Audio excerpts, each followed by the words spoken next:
días. Ánimo. Bueno, vamos a informar sobre cómo se avanza en el castigo a quienes cometen delitos. Es la sección de cero impunidad que se lleva a cabo los jueves y está a cargo del licenciado Ricardo Mejía. Y yo también les voy a informar sobre nuestro viaje a Washington. Les voy a hacer un resumen. Fue una muy buena visita, un buen encuentro benéfico para los pueblos de los dos países. Pero vamos a escuchar a Ricardo. Muy buenos días a todas y a todos. Vamos a dar cuenta del informe Cero Impunidad, que es una acción coordinada del Gobierno de México a través de la Secretaría de la Defensa Nacional, la Secretaría de la Marina, la Secretaría de Seguridad y Protección Ciudadana, la Guardia Nacional, el Centro Nacional de Inteligencia, en coordinación con las Secretarías de Seguridad Pública de los estados, las Fiscalías locales y la Fiscalía General de la República. Iniciamos. En primer término, informamos sobre la detención y vinculación a proceso de los presuntos homicidas del empresario italiano Rafael Alexandro, que fue privado de la vida el pasado 1 de julio en el municipio de Palenque. La Fiscalía General de Justicia de Chiapas, en una acción de investigación que queremos felicitar, pudo determinar que la presunta autora intelectual es Elizabeth N., esposa de Rafael Alexandro, y que participan como autores materiales Gerardo Antonio, quien tendría una relación con la esposa de Rafael Alexandro, y como sicario Luis Martín, quien habría recibido un pago por realizar ese homicidio. Se giraron las órdenes de aprehensión, se les detuvo en la ciudad de Tuxtla Gutiérrez y en Palenque, fueron puestos a disposición de la autoridad competente y ya fueron vinculados a proceso penal por el juez de control. Siguiente. También informamos de la detención de presuntos homicidas de policías del municipio de San Francisco del Mar, en Oaxaca. Esta fue una investigación coordinada por la Fiscalía de Oaxaca en coordinación con la Coordinación Antisecuestros de la Secretaría de Seguridad y Protección Ciudadana y la Policía de Investigación. Se logró la detención de 5 personas del sexo masculino, quienes habrían interceptado a los policías municipales después de que ellos a su vez habían detenido a un presunto delincuente. Los agresores trasladaron a las víctimas a bordo de una patrulla a un paraje en Playa Vicente, donde fueron privados de la vida con armas de fuego. Posteriormente se les prendieron fuego a las víctimas junto con la patrulla de la Policía Municipal. Siguiente. Esta es la patrulla, fue la carretera que conduce de San Francisco del Mar a Puerto Estero. Ya están detenidos los 5 y vinculados a proceso penal. Siguiente. Este fue un evento en Taxco de Alarcón, en Guerrero, en el año de 2018. Fue un hecho que sacudió a la población de Guerrero y del país, porque este feminicida no solamente mató a su víctima, sino que a su vez la desmembró y también se le encontró en una cocina en un hecho brutal, donde participó la madre del sujeto de nombre César N. La madre de nombre Silvia ya fue sentenciada a 40 años de prisión por estos hechos. En una operación coordinada de la Fiscalía de Guerrero y la de Baja California, fue detenido hace unos días en Tijuana César N., quien era esposo de Magdalena N., nutrióloga de 28 años, madre de 2 pequeños hijos. La víctima desaparece el 13 de enero de 2018 y 9 días después su cuerpo fue encontrado en un local propiedad de la familia de César N., ubicado en el barrio de Guadalupe, cerca del Zócalo de Tajo. Los restos de la víctima fueron encontrados en ollas de peltre y otros guardados en el refrigerador. La madre del sujeto habría contribuido a este hecho criminal y la necropsia reveló que la víctima falleció por asfixia y después el cuerpo fue desmembrado. Ya fue detenido el feminicida y la audiencia de vinculación a proceso será el día de mañana, toda vez que el detenido solicitó la ampliación del término para la vinculación a proceso. Siguiente. También informamos de la detención de una célula de narcomenudistas en Cuitzeo, Michoacán. Esta es una operación coordinada por la Fiscalía General de Justicia de Michoacán y la Secretaría de la Defensa Nacional. Se les aseguraron diferentes dosis de metanfetamina y marihuana, también armas y también motocicletas. El total de personas detenidas es de 8, quienes fueron puestos a disposición de la Fiscalía General de la República. Siguiente. También informamos que la Fiscalía de la Ciudad de México integró carpeta de investigación, la cual fue judicializada en contra de Cecilio N., quien habría cometido el delito de violación en agravio de su nieta. Esta denuncia prosperó en una orden de aprehensión que se le ejecutó a esta persona, el cual ya fue recluido en el reclusorio preventivo Varonil Sur y ya está vinculado a proceso penal en una acción de la Fiscalía General de Justicia de la Ciudad de México. Siguiente. También con relación al operativo de búsqueda para la detención y procesamiento penal de José N., alias El Chueco, presunto autor material del homicidio de 2 párracos y un guía de turistas en el municipio de Urique, en Chihuahua. Informar que a partir del despliegue que hay de la Secretaría de la Defensa Nacional y la Guardia Nacional, en coordinación con las fuerzas locales de seguridad y la Fiscalía General de Chihuahua, fue detenido Alfredo Evaristo N., alias El Chino, quien cuenta con orden de aprehensión vigente por el delito de portación de armas de fuego de uso exclusivo del Ejército y quien también pertenece al grupo criminal en el que participa este sujeto de apodo El Chueco. Ya con él son 13 los detenidos que están relacionados con El Chueco. Siguiente. De estos 13, 7 ya fueron vinculados a proceso penal por diferentes delitos y comentar que sigue la búsqueda y localización del sujeto apodado El Chueco, presunto autor material, y se espera que en los próximos días pueda ser detenido. Se sigue también en esta operación permanente asegurando armas, droga y deteniendo miembros de este grupo criminal. El pasado 8 de julio se detuvo también a sujetos y se aseguraron 9 armas largas tipo fusil que también ya se pusieron a disposición de la autoridad competente. Y dentro de este operativo de búsqueda, informar que con relación a los hermanos Berreyesa, uno de ellos, Jesús Armando, fue rescatado con vida y en buen estado de salud, mientras que Paulo Osvaldo fue desafortunadamente encontrado sin vida. Ellos habrían sido o fueron privados de la libertad por El Chueco también el día de los hechos en que asesinó a los párrocos y al guía de turistas. Informar también que en un operativo de combate al narcomenudeo y tráfico de armas en Zacatecas, en el municipio de Jerez, fueron detenidos 11 personas por elementos de la Sedena, Guardia Nacional y la Policía Estatal. Estos sujetos habrían hecho diferentes detonaciones de armas de fuego en el municipio de Jerez durante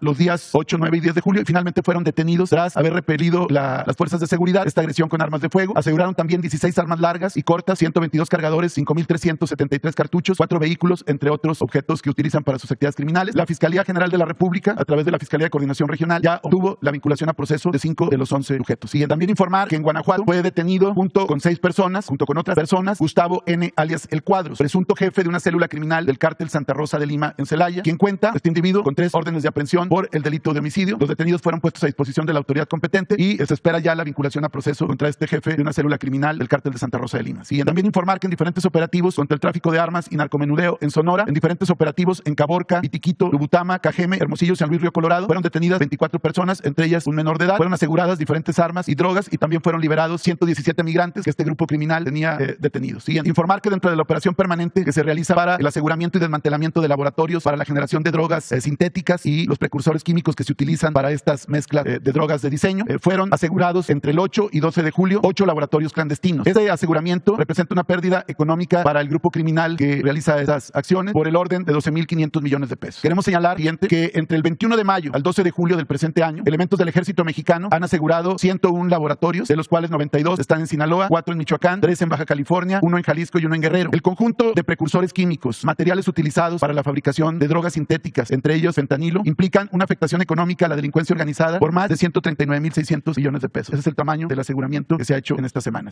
También, como lo hemos señalado en otras ocasiones, el combate a la impunidad no solamente implica las detenciones y aseguramientos, sino el seguimiento a los procesos penales, que se logren vinculaciones a procesos y sentencias condenatorias. En ese sentido, informamos que con relación al caso Altar, donde elementos de la Secretaría de la Defensa Nacional aseguraron a una célula criminal, entre ellas la cabeza de los cazadores de apodo El Duranguillo, estos 4 sujetos ya fueron vinculados a proceso penal, entre otros delitos por delincuencia organizada, acopio de armas de fuego de uso exclusivo del Ejército, posesión de cartuchos y cargadores también de uso exclusivo, agravante de pandilla, homicidio calificado con alevosía, homicidio en grado de tentativa y cohecho, porque como ustedes recordarán, este grupo criminal ofreció dinero a elementos de la Sedena para poder ser liberado en una acción que queremos resaltar que estuvo en inferioridad numérica durante mucho tiempo las fuerzas de la Sedena y sin embargo no solamente hicieron una operación pulcra, sino que fueron detenidos y no cedieron a sus intentos de soborno. También en el caso de la periodista Marilena Ferral, que fue asesinada el 30 de marzo del 2020, el autor material Luis Ángel N. alias La Huicha ya fue vinculado a proceso penal. Bien, como sentencias relevantes, informar que la Fiscalía General de Justicia de Puebla logró obtener sentencia condenatoria de 45 años de prisión contra Jorge N. y 3 copartícipes del homicidio calificado en agravio de la activista transgénero Agnes C., quien fue privada de la vida en la población de Chipilo, en Puebla, además de habérsele robado un vehículo. Siguiente, también informar que en el caso del sujeto apodado como El Lagarto, Jesús Tomás N., la Fiscalía de Veracruz informó que se obtuvo sentencia condenatoria de 22 años de prisión en contra de Jesús Tomás alias El Lagarto por el delito de homicidio doloso calificado por hechos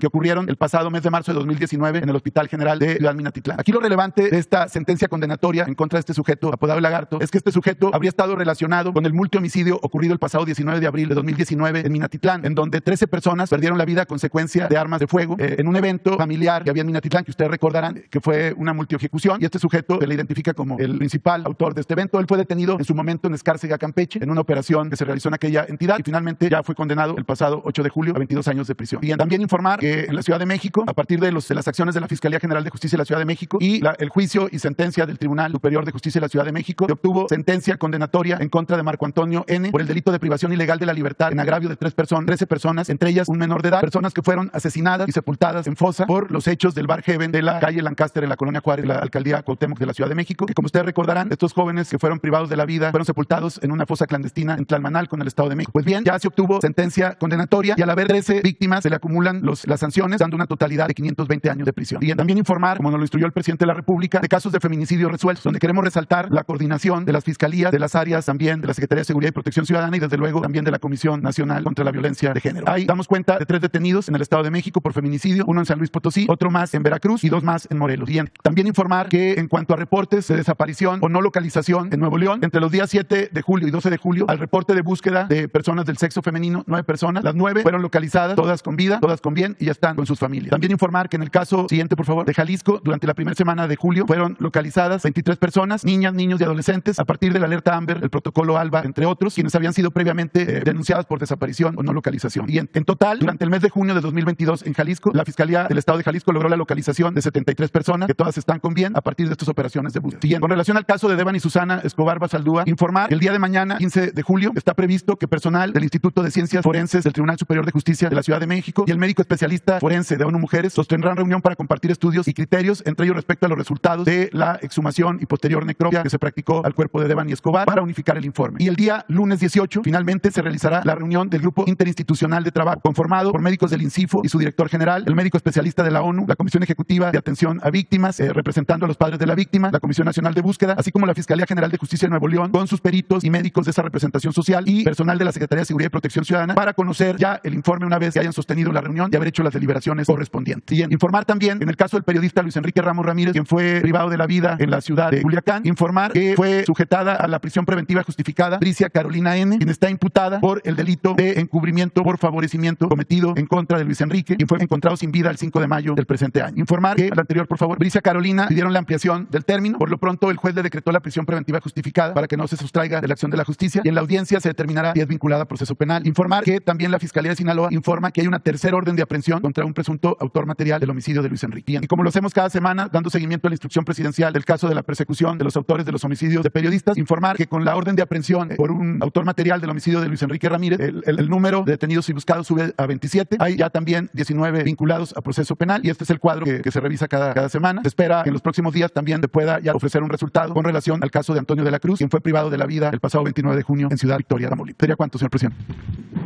Bueno, pues les informo que el encuentro que sostuvimos en la Casa Blanca con el presidente Biden fue, decía yo, muy favorable, bueno para las dos naciones. Tratamos el tema migratorio con el enfoque que nosotros hemos sostenido desde hace tiempo, de darle trabajo a la gente en sus lugares de origen. Para eso, de manera específica, insistimos en que se continúe el apoyo, que se amplíe el apoyo en programas de bienestar que ya se están aplicando en Honduras, en El Salvador, en Guatemala, con financiamiento nuestro, pero desde luego se requiere que se amplíen esos programas. Son dos en especial. Uno es el Sembrando Vida y otro el Jóvenes Construyendo el Futuro. El que los jóvenes puedan tener trabajo como aprendices, capacitarse, y se les propuso que se amplíe y que se invierta más en los dos programas. También hablamos de la necesidad de ampliar el número de visas de trabajo temporal para México, para Centroamérica. Esto se aceptó, se va a aumentar considerablemente el número de visas de trabajo para ingresar a Estados Unidos. Desde luego, el planteamiento de fondo fue el de impulsar las actividades productivas, el de unirnos para aumentar la producción en Estados Unidos, en México, y aun cuando ya existe el Tratado de América del Norte, procurar unirnos más, quitar aranceles que puedan existir, toda la regulación en el comercio, simplificar trámites, quitar todos los trámites tediosos y unirnos más para producir y enfrentar el fenómeno migratorio. Esto también fue muy importante. Hablamos de cambiar la política migratoria, que en vez de que se deje suelta y que haya vacíos que llenan los traficantes de personas, también por la conveniencia, como ha sucedido siempre, de empleadores sin escrúpulos en Estados Unidos, que prefieren tener indocumentados porque les pagan menos, porque los pueden correr cuando quieren, que en vez de esa relación más que propicia violación de derechos humanos, accidentes graves, pérdidas de vidas humanas, que en vez de eso se ordene el flujo migratorio con visas temporales de trabajo, no solo para el campo, sino también para los servicios, para la industria. Hay una realidad, hace falta fuerza de trabajo en Estados Unidos y se necesita producir, se necesita crecer, y es indispensable la fuerza de trabajo. Entonces es un momento importante, decisivo, para llevar a cabo un plan laboral migratorio, como en su tiempo fue el programa Bracero. Son otros tiempos, otras circunstancias, pero es lo que se necesita, y eso lo propusimos y se va a analizar, como ya dije, si hay el compromiso de aumentar el número de visas temporales de trabajo. También tratamos otros temas, la modernización de las aduanas en la zona fronteriza. Nosotros tenemos un programa de aduanas que se ha iniciado en Baja California, en Sonora, en Coahuila, en Tamaulipas, y en efecto, en el comunicado de ayer se habló de una inversión de parte nuestra de $1,500 millones. Algunos expertos hablaron de que nos impusieron ese plan cuando llevamos ya tiempo proyectándolo y ya aplicándolo. ¿En qué consiste? Pues en mejorar las aduanas, que haya un mejor servicio. Incluye mejorar el tráfico en Tijuana con un segundo piso en toda la zona fronteriza. Ya lo dijimos aquí, fuimos allá. Es un proyecto que lleva tiempo. Es una inversión pues de más de 10,000 millones de pesos. En el caso de Sonora, pues es mejorar las aduanas de San Luis Río Colorado, resolver el problema del paso del tren, que es un problema de muchos años, desde que existe el tren, desde el siglo XIX, que se partió la ciudad.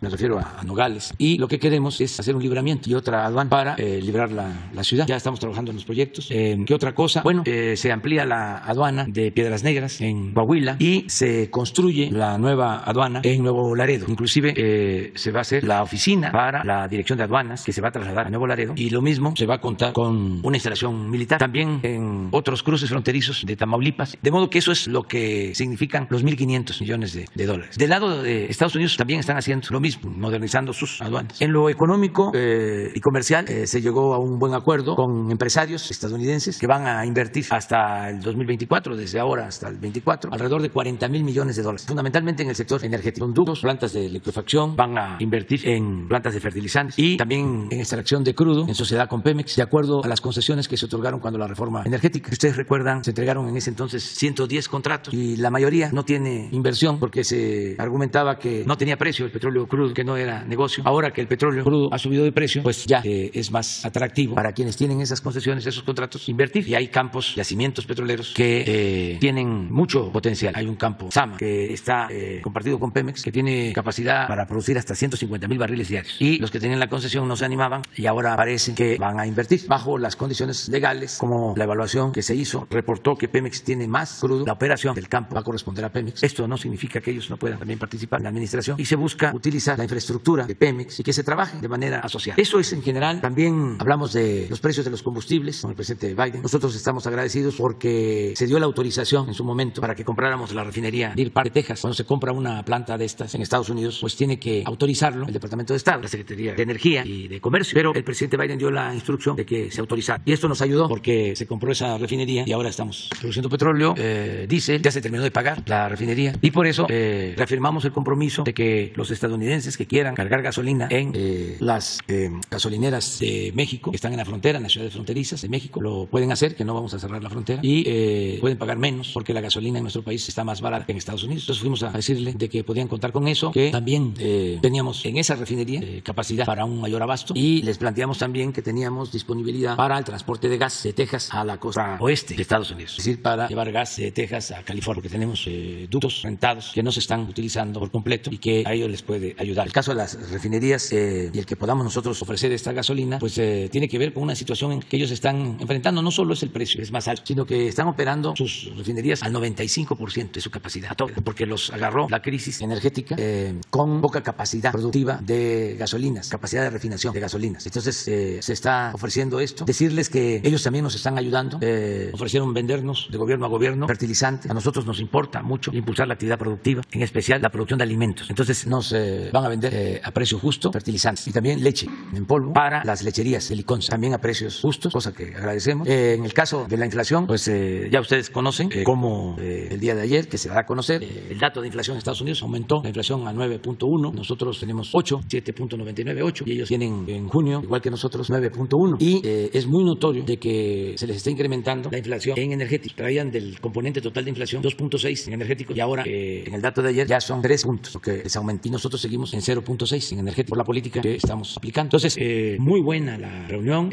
Hablamos de que se regularice la situación de nuestros paisanos migrantes. Se lo planteé al presidente Biden. Que había que darles tranquilidad, certidumbre, que llevan años trabajando de manera honrada en Estados Unidos. Y como fue un planteamiento atrevido, porque se está en víspera de elecciones y hay la mala costumbre de no tocar estos temas porque supuestamente afectan electoralmente a quien los propone. Yo sostengo que estos temas hay que tocarlos todo el tiempo, independientemente de las elecciones, y que además es mejor enfrentar la realidad. No tienen fuerza de trabajo y es necesaria la regularización y es necesaria la entrega de visas temporales de trabajo, porque la inflación se detona, se desata por la pandemia y por la guerra en Ucrania, pero en el fondo es porque no hay producción suficiente en América del Norte. Entonces se importa mucho. Nosotros estamos importando $100,000 millones de China y Estados Unidos importa $500,000 millones de China. Y nada más piensen en lo que significa el incremento en fletes. ¿Por qué esa dependencia? ¿Por qué no producir lo que consumimos en nuestros países? Y el planteamiento es: vamos a fortalecer la región. Primero América del Norte, vamos a incluir los países de Centroamérica y luego toda América, la Unión de América, que es un continente con una gran potencialidad en lo económico, en lo tecnológico, en cuanto a fuerza de trabajo joven, creativa y con un mercado amplio que permitiría consumir todo lo que se produzca sin necesidad de depender de otras regiones del mundo. Eso es lo que hay que estar pensando hacia adelante. Y fue muy buena la plática con el presidente Biden. Estuvimos también antes con la vicepresidenta Kamala Harris, también muy afectuosa,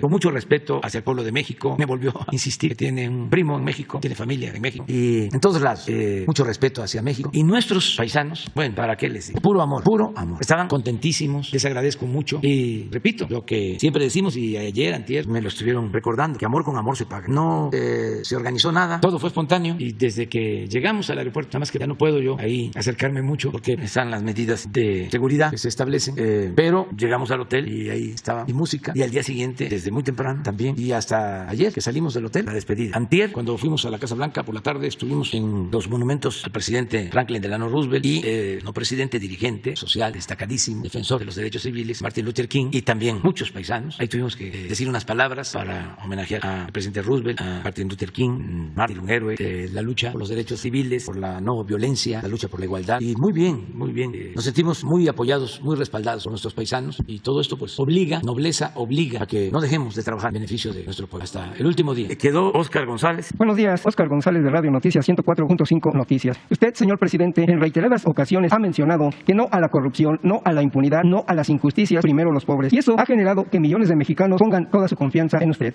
Comentarle, señor presidente, que decenas de habitantes del pueblo Santa Cruz, Huehuepitla, municipio de Axutla, estado de Puebla, se encuentran sumamente preocupados por perder sus tierras de cultivo, propiedades y aún sus propios hogares. Todo ello porque autoridades auxiliares del lugar pretenden a través de mañas legales quitarles sus propiedades. Ellos, mejor conocidos como los caciques de la región mixteca. Por más de 40 años han transmitido el poder de abuelos a hijos y quienes a su vez de hijos a nietos. Hoy en día, estas personas en confabulación con algunas autoridades del municipio de Axutla, del estado de Puebla y además del propio Tribunal Agrario, les están haciendo creer que esa población es terreno comunal para que así puedan desapoderarlos. Los propietarios del lugar cuentan con un certificado de inafectabilidad que les fue entregado en 1956 por el entonces presidente de México, Adolfo Ruiz Cortines, que fue publicado ese mismo año en el Diario Oficial de la Federación, documento que ahora las autoridades actuales no se los hacen válido. Estos caciques por años han hecho de las suyas, utilizan firmas de asistencia de los habitantes y quienes manipulan para fines políticos y quienes no acceden a sus pretensiones son amenazados. Los caciques de Huehuepitla han sembrado el terror y han iniciado varios juicios de desalojo de hogares de humildes campesinos, ya que con lágrimas hombres, mujeres, niños y personas de la tercera edad piden su valiosa intervención antes de que se cometa una injusticia con más de 46 familias. La pregunta sería, ¿se podrá hacer algo para estos humildes campesinos? ¿Es cuánto, presidente? Sí, vamos a pedirle al procurador agrario que atienda este caso. Según lo que estás dando a conocer, deben de ser tierras primero comunales y luego fueron entregadas como pequeñas propiedades. Por eso los certificados de inafectabilidad que se daban entonces, después de la entrega agraria que tuvo su mejor momento en la época del general Cárdenas, empezaron los certificados de inafectabilidad. Esto con el presidente Miguel Alemán y se continuó con el presidente Ruiz Cortines. Y desde entonces vienen estos conflictos. Hay forma de llegar a acuerdos. Vamos a pedirle al procurador agrario. Seguramente ya es, como dicen los abogados, cosa juzgada. Es decir, ya han de haber agotado todas las instancias legales. Y lo que hay es una situación de hecho, de que ahí están viviendo, me imagino, tienen la ocupación y ya legalmente es probable que alguna instancia, y puede ser la instancia superior, la Suprema Corte, haya resuelto. Sin embargo, el problema está ahí y hay que resolverlo. Entonces vamos a que el procurador agrario lo vea. Omar Niño. Señor presidente, muy buenos días. Omar Niño de San Luis Potosí. Preguntarle sobre su visita a los Estados Unidos, el tema migratorio que considero también para usted era de los más importantes. Se consolida lo de las visas, se determinó si en algún tiempo se va a concretar y por otro lado preguntarle también si usted sintió en algún momento incomodidad al estar con el presidente Biden, porque usted hace cuestionamientos importantes que pocas veces un presidente se las hace al mandatario de los Estados Unidos, donde le señala que pues México ya no se somete al imperio. Básicamente hubo ahí una parte de usted que lo señala y el presidente Biden pues le responde que se tienen que trabajar, ambos países tienen que trabajar de manera paralela para sacar la problemática, los problemas que tienen juntos. Esta sería mi primera pregunta. Bueno, yo en lo personal y también en lo público considero que el presidente Biden es una persona buena, de buenos sentimientos y eso ayuda mucho en cualquier relación. Cuando trata uno con personas malas, aunque la política no es maniquea de buenos y de malos, pero hay veces que tiene uno que tratar con gente taimada o de malos instintos, es más difícil. Entonces es una ventaja tratar con gente buena y además él tiene mucha experiencia política, eso también ayuda y desde el principio nos ha tratado con respeto. Siempre habla de pie de igualdad. Si ustedes revisan la entrevista anterior van a escuchar eso de parte de él. Y ahora lo mismo. Yo hasta le dije, presidente, antes de que entraran los medios de información, voy a tardar, casi le dije, no hablo de corrido y tengo varios temas que tratar con usted. Me dijo, usted no se preocupe, vamos a conversar con los medios y ya en la reunión bilateral. Entonces da confianza para hablar de manera sincera con él. Pues yo creo que por eso también me siento como me siento siempre, ¿no? Porque aunque he leído el manual de Carreño, pues uno debe ser auténtico. Me sentí yo cómodo y abrí un poco las piernas y las doblé, porque estaba yo tranquilo. Esto no es un asunto de urbanidad y de buenos modales. Aquí va uno a tratar lo que interesa y fue muy fraterna la conversación. Bueno, primero escuchar el tiempo que me tocó plantear las cosas, luego escucharlo a él, muy respetuoso, y luego ya en la reunión bilateral fue muchísimo mejor. Estaba muy contento, muy contento y muy respetuoso. Y lo cierto es que es un respeto a México, nuestro nuestro pueblo. A lo mejor otros gobernantes no llegaban a entender, a comprender la grandeza de México y se achicopalaban, para decirlo coloquialmente, se hacían pequeños. Pero imagínense lo que es México, su historia, nuestro pueblo, nuestras culturas. Tenemos la dicha enorme de vivir en un gran país, heredero de grandes civilizaciones. Y el presidente Biden, como otros políticos, la vicepresidenta, empresarios estadounidenses, se admiran, se fascinan con México. Entonces eso nos da pues mucha ventaja, nos tratan con mucho respeto y nuestra gente también ha demostrado ser gente luchona, trabajadora, honrada. Se pelean por los trabajadores mexicanos, son los preferidos entre todos los migrantes, que todos son excepcionales, pero los mexicanos tienen su lugar, tienen su sitio. Es un orgullo, la verdad, representar al pueblo de México. Señor presidente, en una segunda pregunta, no pregunta, es un planteamiento. El pasado mes de noviembre estuve aquí y le pedí a nombre de muchos potosinos que no dejara de voltear a ver a nuestro estado. Hoy, a 8 meses del inicio de la gobernatura de Ricardo Gallardo Cardona, contabilizamos 495 muertes violentas. Me voy a permitir solamente destacar algunos hechos porque yo sé que usted conoce estos pueblos y San Luis Potosí pareciera que está en una isla y estamos corriendo a pasos muy acelerados para terminar siendo un Zacatecas o un Guanajuato con una violencia extrema. Le hago el recuento de 6 casos solamente. El 5 de abril, Tamazunchale, un pueblo que usted conoce muy bien, fue tomado por un grupo armado por 2 horas. El pueblo se aterrorizó, estuvo totalmente tomado por el grupo armado y la respuesta de Ricardo Gallardo, lo cito, dice: no se preocupen, fueron a hacer sus viáticos los delincuentes, fueron a hacer su picnic. Punto número 2, el 10 de junio tiraron 7 cuerpos en el pueblo mágico de Aquismón, todos vendados y todos en una carretera que lleva al pueblo mágico, amontonados y totalmente pintados y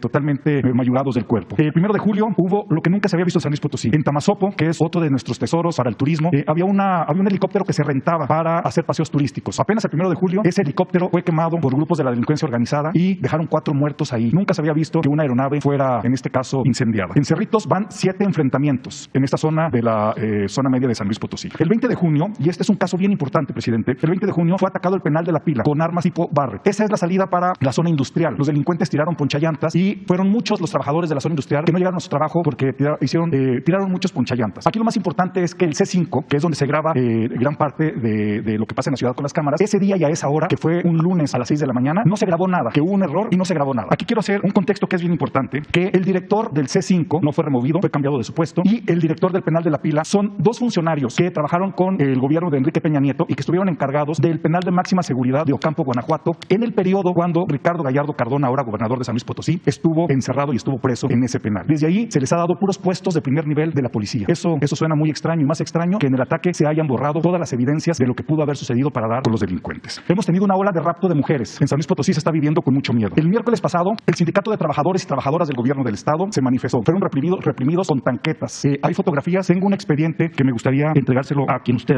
me diga, si al licenciado Jesús o a Leti. Es el expediente de el sindicato del gobierno de trabajadores y trabajadoras del gobierno del estado, que fue precandidata también para la gubernatura de Morena. Ahora está huyendo porque está acusando una persecución política. Me voy a permitir, por último, leerle un párrafo de lo que el sindicato está solicitando. Dice: señor presidente de la República, Andrés Manuel López Obrador, San Luis Potosí vive un grave retroceso democrático porque el gobernador del estado, Ricardo Gallardo Cardona, ha iniciado una persecución política en contra de las y los integrantes del sindicato independiente de trabajadoras y trabajadores del gobierno del estado, así como de algunos periodistas de medios de comunicación que no se someten a su control, al emitir órdenes de aprehensión en nuestra contra basadas en denuncias penales inexistentes y ocultas, porque quieren encarcelar a quienes defendemos los derechos humanos y laborales de la población. Yo solamente, presidente, para culminar, le quiero decir que yo tengo 22 años de periodista. Estoy integrado al mecanismo de protección federal porque fui perseguido por el padre de Ricardo Gallardo Cardona. Y yo tengo este mecanismo que me ha servido mucho. Lo único que le puedo decir es que en San Luis Potosí la gente está viviendo con miedo. Si yo algún día dejo de venir a estas mañaneras, será o porque estoy en la cárcel injustamente o porque quizás ya no esté vivo. A nombre de los potosinos, que somos muchos, yo le pido que volteen a ver a San Luis Potosí. Estamos viviendo una ola de violencia como nunca antes la habíamos vivido. Y estamos viviendo una ola de represión. Y, señor presidente, en un ejercicio de honestidad, usted sabe quiénes son los gobernantes de San Luis Potosí, porque en alguna ocasión usted los nombró mafiosillos. No es el hecho de que se vuelva a repetir esto. Lo único que le solicitamos los potosinos es que no dejen de voltear de ver a San Luis Potosí, porque además es un polo bien importante en la inversión. Estamos inmersos en el corredor automotriz de la zona Centro Bajío y las empresas también están comenzando a salir de nuestro estado. Muchas gracias, señor presidente. Sí, vamos a verlo. Debes de considerar que hay en San Luis Potosí una polarización política. Hay quienes están a favor del gobernador y quienes están en contra. Y nosotros tenemos que actuar con profesionalismo, con responsabilidad y apego a la verdad. Entonces, te ofrecemos que vamos a hacer una investigación sobre el caso. A lo mejor Ricardo aquí podría informarnos sobre lo que se tiene y nos dejas tus documentos. Qué bien que estás en el mecanismo de protección. De todas maneras, nosotros siempre vamos a defender la libertad de expresión y espero también comprendan que no podemos hacer juicios sumarios, no podemos hacer denuncias a diestra y siniestra, sin pruebas, no podemos repetir lo que se hacía antes de un periodismo sin argumentos, irresponsable, con falta falta de profesionalismo, les diría que calumnioso. Tenemos que ser todos muy responsables, que cuando haya una denuncia se presente una prueba y que no haya propaganda o campañas de desprestigio. Ayer, por ejemplo, el director de Migración, Garduño, se metió a una tienda, creo que en el aeropuerto, cerca de un centro comercial, y le tomaron una foto. Y Loret de Mola, ¿por qué no pones a Loret de Mola? Miren lo que puso. O sea, entonces ya no van a ir a poder comprar nada los servidores públicos. Por cierto, dejó dicho Francisco Garduño que no compró nada para que yo se lo informara a Loret. Pero miren lo que puso. A ver si encuentran ahí. Ahí está. Pero a ver qué puso. Pues no se le ve con ninguna bolsa. Dice, aprovechando la gira, eso es lo que dice Loret. Fíjense qué periodismo. Y estos eran los más famosos del universo, eran las estrellas, del canal de las estrellas. Aprovechando la gira, el director del Instituto Nacional de Migración, Francisco Garduño, se fue de shopping a la tienda ultra fifí Marcus de Washington. Ya saben, la pobreza franciscana. Lo importante es eso, ¿no? Que ya da como un hecho de que estamos en esa fase superior, porque ya pasamos de la austeridad republicana a la pobreza franciscana. Qué bueno que ya se aceptó. Pero este es el periodismo de antes, lamentable, o sea, de pena ajena. Imagínense si alguien se encontrara de shopping a Loret de Mola. ¿Dónde compra? ¿Con qué autoridad moral? Pero es así todo. Están molestísimos. Primero decían que como no había asistido a la cumbre, que no iban a volver a recibir en la Casa Blanca, que me iban a regañar, me iban a jalar las orejas. Y el presidente Biden, repito, es una gente excepcional, un hombre bueno. Hay simpatía mutua, pero estaban esperando los choques. Luego, los especialistas, ¿no?, del antiguo régimen, del neoliberalismo internacionalista. Pero no es visita de Estado. Luego, un experto o experta, que es una visita oficial, que es una visita de Estado, que es una visita de trabajo. Toda esa formalidad casi monárquica los fascina. Y que no me desabroché, no, pues se me iba a ver la panza. Y entonces, miren la panza, por la barbacoa y por los tamales de chipilín, los chanchamitos, y los tlacoyos, y la torta de chilaquil, de la guajolota y todo eso. Bueno, pero en fin, queda Alberto Marroquín. Gracias, señor presidente. Pero permítame, sí, lo de San Luis. Sí, gracias, presidente, con su permiso. Con relación a lo de San Luis, efectivamente se han presentado eventos, sobre todo en la Huasteca, pero también comentar que por instrucciones de la Secretaria de Seguridad, Rosa Isela Rodríguez, ya se está en coordinación con el fiscal José Luis Ruiz para establecer una célula de trabajo ante homicidios y antisecuestros, como lo hemos hecho en Cajeme y en Zacatecas, precisamente para acelerar la persecución criminal y las investigaciones. Entonces ya habrá un despliegue. También el Centro Nacional de Inteligencia establecerá un grupo operativo de inteligencia, y se está trabajando también en los estados aledaños para establecer un blindaje junto con el área de seguridad en carreteras de la Guardia Nacional. Comentar que en cuanto al penal estatal de La Pila, el día 21 y 22 de junio hubo un operativo, se encontraron objetos punzocortantes que se pudieron quitar ahí de los reclusos, y estamos trabajando permanentemente en coordinación y se va a reforzar. Pero también informar que el pasado 24 de junio se detuvo Adrián N., que es hijo del líder criminal Alfredo Alemán, que es parte de una célula delictiva del Cártel del Golfo, y esta operación que se realizó precisamente en San Luis Potosí, en el municipio de Soledad Graciano Sánchez, generó una serie de acciones de este grupo criminal. Sin embargo, ya está vinculado a proceso penal Adrián N. Por diferentes delitos, y se continuará cuando es la instrucción que tenemos, y aquí se dará cuenta en su oportunidad de más detenciones. ¿Están haciendo en Zacatecas? Es un grupo de trabajo permanente que estará coadyuvando con la Fiscalía Local para investigaciones criminales, detención de objetivos criminales y aprehensiones de objetivos relevantes. Eso será, con permiso. Bueno, Alberto. Gracias, señor presidente. Alberto Marroquín Espinosa, de JF Informa desde Cancún, es ahora am.com en Querétaro y frecuenciacat.com. Señor presidente, nos enteramos que gente de Morena desde Quintana Roo quieren proponerle se postule para ser senador de la República cuando termine su mandato. Usted mencionaba que desea culminar su ciclo de la actividad pública, pero ¿podría considerar usted esta propuesta por parte de la gente de Morena de Quintana Roo? ¿Y si ha pensado vivir en Quintana Roo en el mediano plazo? ¿Ha pensado? No, yo termino a finales de septiembre y me jubilo. No vuelvo a la actividad pública, política. No voy a aceptar ni siquiera invitaciones a conferencias, no voy a visitar universidades, no voy a asistir a ningún acto público, político, aunque se trate de amigos, aunque se trate de familiares. Yo concluyo mi ciclo a finales de septiembre del 24. Por eso el tiempo que me queda lo estoy utilizando de manera intensa, me estoy aplicando para que no quede nada pendiente, me pueda yo ir con mi conciencia tranquila de haber servido a mi país, a mi pueblo, y no pienso continuar en la política. Voy a escribir, ni siquiera voy a publicar con frecuencia el primer libro después de que yo termine. Pienso publicarlo a los 3 años y no van a hacer cosas de lo contemporáneo. Voy a escribir un libro que deseo sobre el pensamiento conservador, desde la conquista, imaginar también con códices y con relatos orales cómo era la vida pública, política en la época prehispánica, y luego cuál fue el pensamiento dominante a partir de la llegada de los invasores europeos y cómo se fue formando el pensamiento conservador, todo el proceso. Hay un libro bueno sobre este tema que se llama el pensamiento reaccionario de García Cantú. Sí, es el pensamiento reaccionario de García Cantú, pero él trabaja más sobre documentos históricos y hace comentarios. Yo quiero hacer otro tipo de trabajo, desde luego con fuentes originarias, pero con mi interpretación. Un libro que me va a llevar tiempo y voy a estar dedicado a eso, y voy a poder también estar viendo, mirando, admirando las plantas, los árboles, los pájaros, haciendo mis ejercicios para estar en forma, pero no saliendo. Y desde luego sin contestarle a nadie, sin dar ninguna opinión. Me voy a despedir de las redes sociales, también no por grosería, sino porque si no lo hago así, costaría más trabajo. No voy a recibir a políticos, no voy a recibir a dirigentes, ni simpatizantes de nuestro movimiento, ni a mis hijos si me llevan algo que tenga que ver con la política, no. Y termino porque también no hay que tenerle mucho apego ni al poder ni al dinero. Ya termina uno su ciclo, vienen nuevas generaciones, hay relevo generacional. Estoy muy contento porque hay muchos buenos dirigentes, mujeres y hombres, y estoy contento también porque los más jóvenes vienen pero muy entusiasmados, convencidos, son muy inteligentes, los veo, los disfruto, los gozo en las redes sociales, tienen mucha capacidad para argumentar. Es un renacimiento de la política y también del periodismo, es una revolución de las conciencias. Ayer vi un mensaje de una gente como Bonazo, que no sé si sea familia del Bonazo de Miguel, yo creo que debe ser pariente, es un Bonazo, no sé si en Twitter o en Facebook, a ver si lo consigue. Es joven, yo creo que debe ser, pero mexicano, creo que es en México. Dice algo muy interesante sobre el comportamiento del conservadurismo en México ante los cambios. ¿Y no ha pensado vivir en Quintana Roo, Miguel presidente? ya debe ser grande, Miguel ya debe tener mi edad, un poco más. El pensamiento conservador en México. Mire, la élite mexicana vive en una cárcel ideológica. Mientras el país se mueve, ellos han quedado fosilizados en el clasismo y el malinchismo. No se han querido mover. Por eso el conservadurismo, que es mantener el statu quo, conservar. AMLO no ha afectado uno solo de sus derechos. Y es cierto, pero les ha puesto un espejo enfrente. Eso también es cierto. Porque no se hablaban de estas cosas. No se hablaba del clasismo, del racismo, de la corrupción, del aspiracionismo. No se hablaba de eso, del desprecio a los demás, de la hipocresía. No se lo perdonarán jamás. Yo espero que sí, porque la mayoría son religiosos y saben perdonar.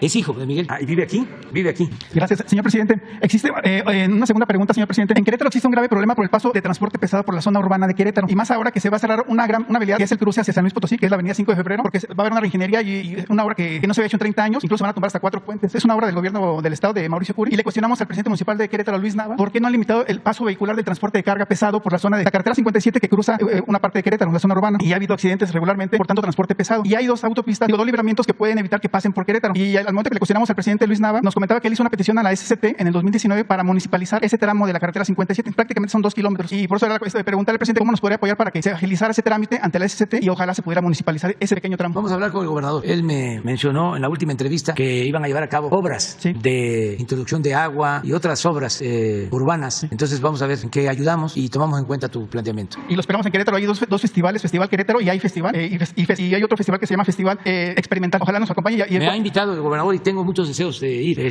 Es muy probable que vaya. Y además quiero ir a la sierra. Quiero ir a la Sierra Gorda y visitar los municipios de esa región hasta precisamente San Luis, salir a Xilitla. Lo he recorrido todo ese camino. Y sí voy a ir porque el gobernador me ha invitado y es buena la relación con el gobierno del estado. Muchas gracias, señor presidente. Mujeres.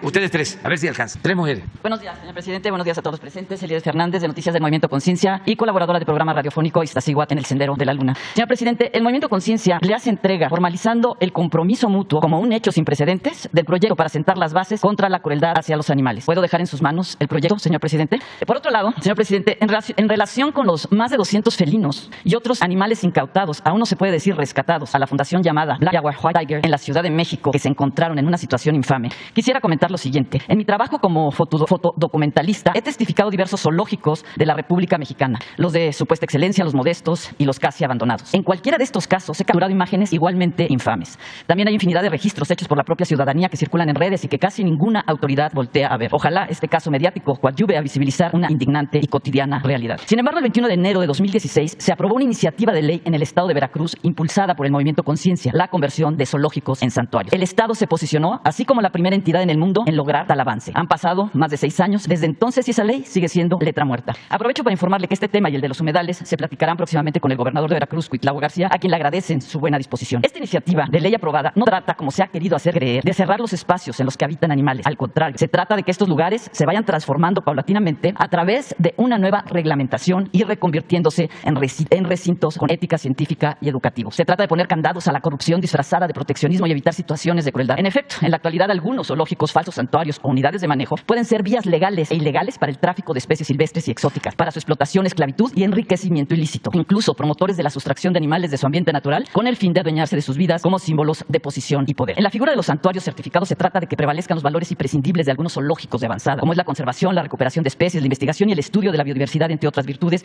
como asimismo la protección, la rehabilitación y el proceso de reubicación de animales silvestres. Lugares, pues, donde no se promueva que la fauna coexista fuera de su hábitat con fines de entretenimiento y en los que, en cambio, se impulsen proyectos para que haya más áreas protegidas. De igual modo, busca implementar un importante programa de rescate y conservación de fauna nativa y endémica. Un santuario gestiona el traslado de las especies exóticas a lugares cuya infraestructura sea lo más parecido posible a su hábitat. En conclusión, la ética animal, el humanismo y la educación es el espíritu de un santuario. Señor presidente, de acuerdo a esta investigación antes expuesta, ¿usted apoyaría a los santuarios? Sí, y estamos promoviendo los parques naturales y vamos a impulsar mucho en el sureste 3 áreas naturales protegidas. Una es el Parque del Jaguar, es un rescate que se está haciendo de una superficie de alrededor de 3,000 hectáreas que va incluso a abarcar la zona arqueológica de Tulum y se va a bardear para que no haya invasiones y se proteja. Otro parque natural va a ser el nuevo Uxmal. Se tiene un terreno de 2,600 hectáreas a 5 kilómetros en línea recta a la zona arqueológica de Uxmal. Ya se decidió que va a ser un área protegida. Se van a sembrar árboles, va a haber reforestación y hay muchísimos animales,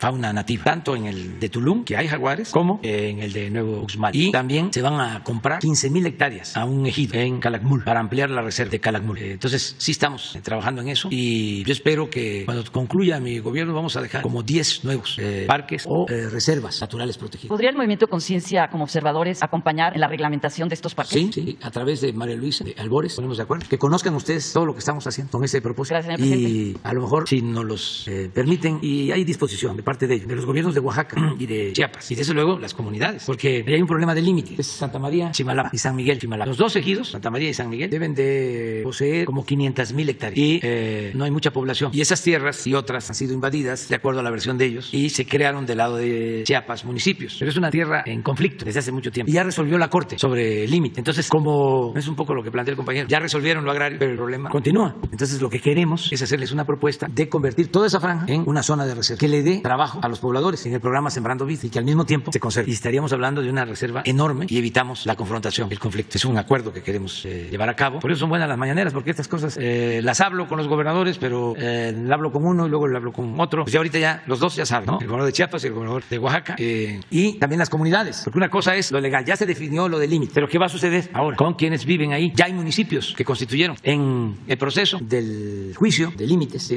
fueron creando municipios y ahora la Corte resuelve. ¿Y qué va a pasar con esos municipios? Tenemos que llegar a un acuerdo y para mí lo más importante es que cuidemos esa área natural, porque estamos hablando de selva que puede conservarse con flora y fauna nativa. Ese sería un gran proyecto que podríamos llevar a cabo antes de que terminemos. Gracias, presidente. Le hago entrega de la iniciativa contra la crueldad animal. Este es un hecho sin precedentes. Ojalá pueda tener respuesta el Movimiento Conciencia pronto de esta iniciativa. Sí, y siempre tú tienes aquí la palabra. Muchas gracias. Adelante.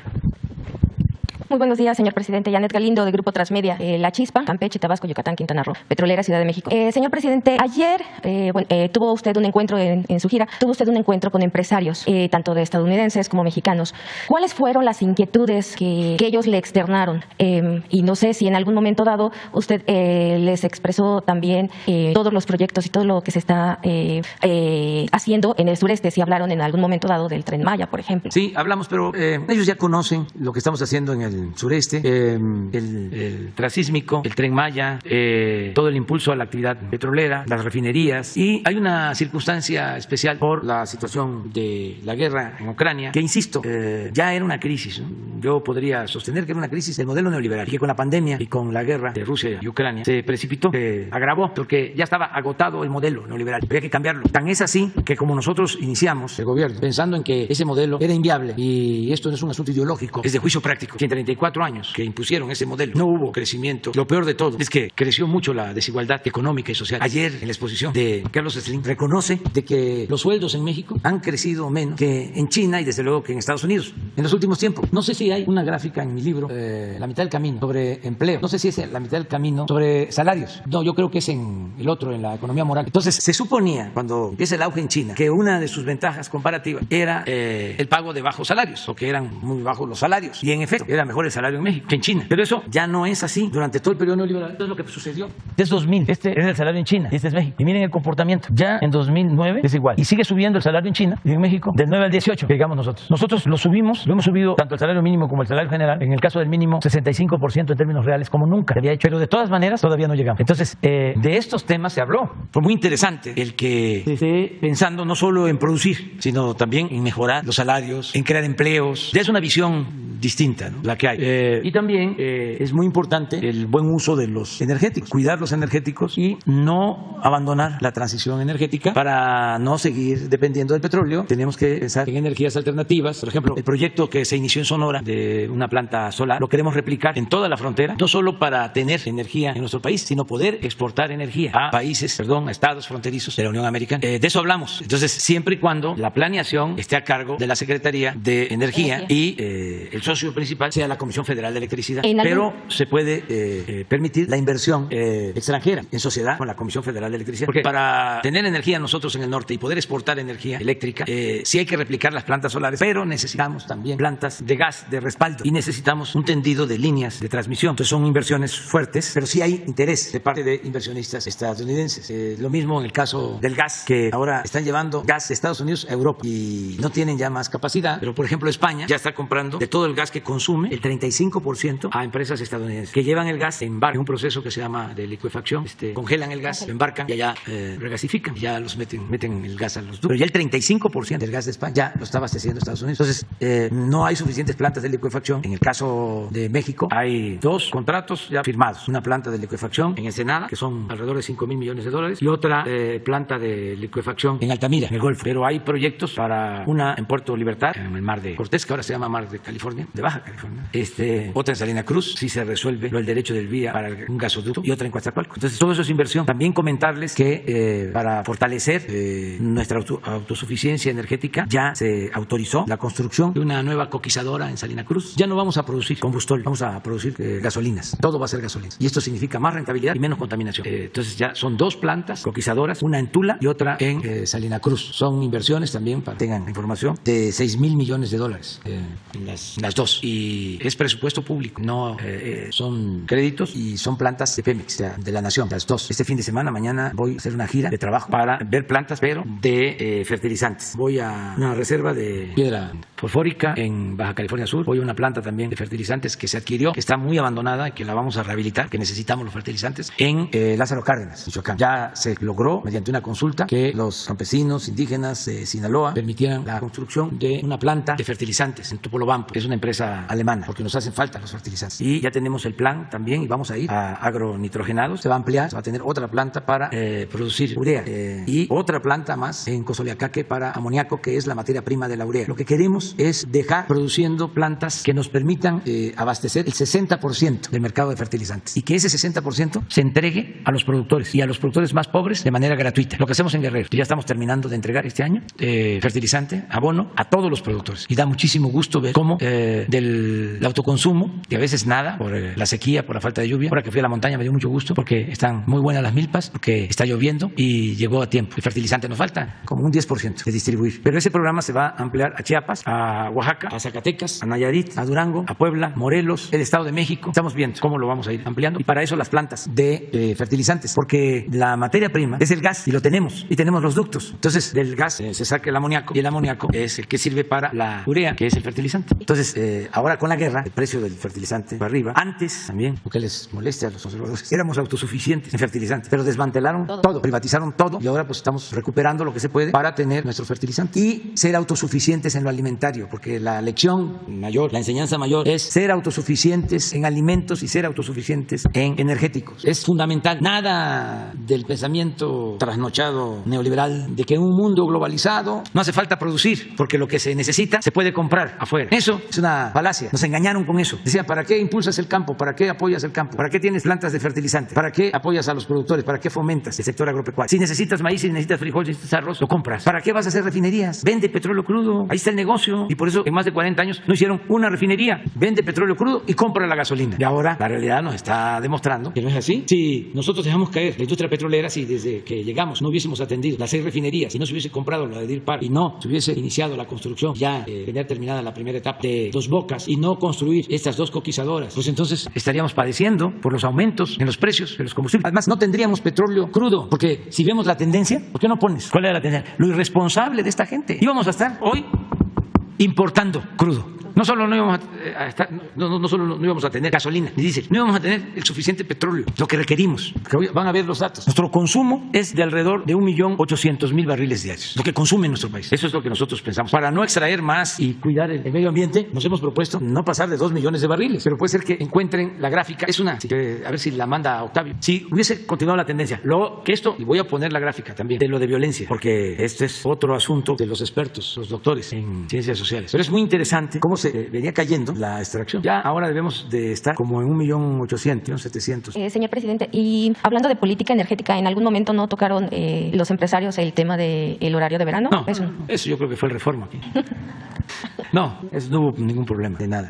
Es que también antes de ir estuve con empresarios estadounidenses y canadienses, como 18 o 20. En las reuniones que tuvo aquí. Reuniones, para ver caso por caso, y eso nos ayudó mucho. Y ellos están muy satisfechos, muy contentos, no hay problema. La cuestión eléctrica, pues ya entendieron de qué se trata, de que a todos nos iba a perjudicar. Eso es lo mismo que el petróleo. No iba a tener producción la Comisión Federal de Electricidad, la iban a quebrar, estaría totalmente sin capital, todo para darle el mercado a Iberdrola. Estaría pasando lo de España. ¿La tienen? Ya. Pues sí, si no se queda pendiente, pero bueno.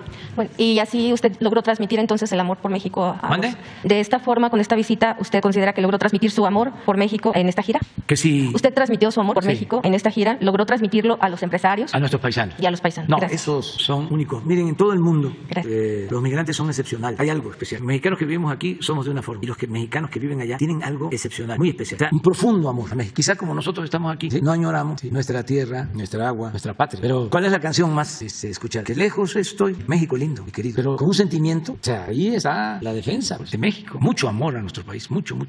Entonces, eso es. No, llegaron de Nueva York y de otras partes. Y les preguntaba yo, ¿y de dónde son? Zacatecas y San Luis y Chiapas y Oaxaca, la Ciudad de México, de todos lados. Es excepcional y sí se los recordé de nuevo, ¿no? Allá al gobernante, con todo respeto, para que no maltraten a nuestros migrantes. Les recordé porque ese dato se ocultaba. El primer lugar es México, con 38 millones de habitantes mexicanos en Estados Unidos, padres, hijos. Incluso con una revisión que hicieron al censo, ya se habla de más de 40 millones. Y el segundo lugar son nuestros hermanos puertorriqueños, con 5 millones, de 40 a 5, segundo lugar. Y tercer lugar, nuestros hermanos de Cuba, 4 millones. Y tienen nuestros hermanos de Cuba, los políticos sobre todo, una influencia tremenda. Ellos son los que tienen bloqueado a Cuba. Claro, es el gobierno de Estados Unidos, pero por la presión que ejercen estos políticos cubanos, que no les importa que el pueblo de ellos o de sus padres sufra porque lo ven como un asunto político, electoral. Es un poco lo que quieren hacer algunos políticos tejanos, o ya están haciendo, en contra de los migrantes mexicanos. No es amenaza ni siquiera advertencia, pero ya les dijimos que el que maltrata a migrantes, sea del partido que sea, aquí en la mañanera va a ser señalado como un político oportunista, racista, discriminador, ni siquiera politiquero. Pero es parte de lo mismo. Pero nuestros hermanos cubanos, repito, 4 millones y nosotros 40 millones. ¿Y por qué? El maltrato a los mexicanos. Aquí está. Ah, qué bueno.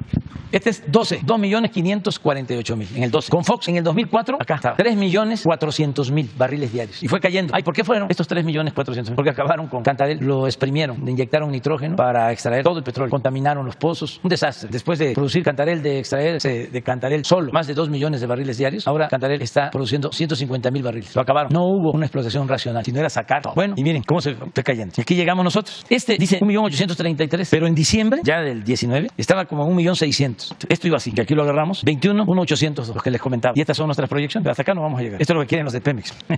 Octavio, y no vamos a pasar de 2, que es lo que necesitamos. Pero esto nos ayuda mucho porque el precio también está alto y ese excedente es el que nos permite subsidiar el precio de la gasolina. Si no subsidiáramos el precio de la gasolina, la inflación se va a las nubes, porque ustedes saben que de eso depende todo, la gasolina y el diésel, y lo otro los alimentos. Pero también tiene que ver con la gasolina. A ver, ¿por qué no pones el de los porcentajes de violencia, pero de homicidio, que es el delito que más nos ha costado? Pero ya ven que también están, dale con eso. El de los porcentajes, porque hay varias maneras, ¿no?, de interpretar los hechos. Sí, pero hay uno que es por sexenio. A ver si lo tiene. Aquí se ve. No, pero hay otro. El de Calderón. ¿No lo tienes, Ricardo? Este también es importante. Aquí fue subiendo. Aquí llegamos. Ya la tendencia. Arriba. Y empezamos a bajar. 5% hemos bajado. Aquí está. El porcentaje de cómo lo agarró y cómo dejó. 9.28. Cedillo lo bajó. 31%. Fox lo bajó. 1.62. Homicidio. Calderón, campeón. No le va a gustar. Casi 200% de cómo lo encontró. 59% arriba. Y nosotros 9 menos desde que llegamos. Es otra forma. Y yo espero que esto, porque aquí estamos en 22 y espero que este año sea bueno. Ayer fue bueno. Hoy, sí. A ver, hoy. Digo, ayer. Esto es INEGI, nada más que siempre tengo otros datos, ¿no? Y vamos avanzando, vamos a seguir avanzando. Te vas a quedar. Y ayer fue 3 estados sin homicidio.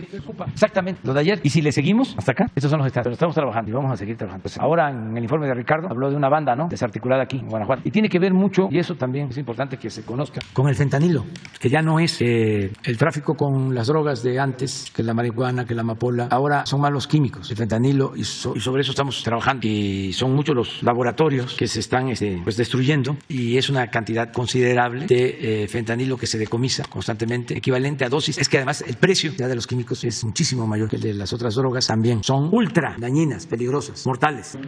Eso hay que esperar que se investigue. Nosotros todavía no lo tratamos en la mesa. Eso no tenemos toda la información. Surge por lo de Topilejo. Entonces, a partir de ahí es un trabajo de investigación que hizo el gobierno de la Ciudad de México, pero nosotros todavía no tenemos información.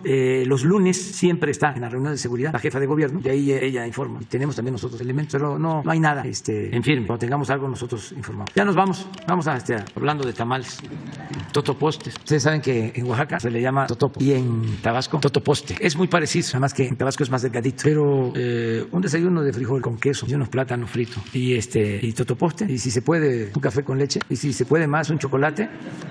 Bueno, pues eso es lo que les deseo. Y una concha ya. Adiós, adiós.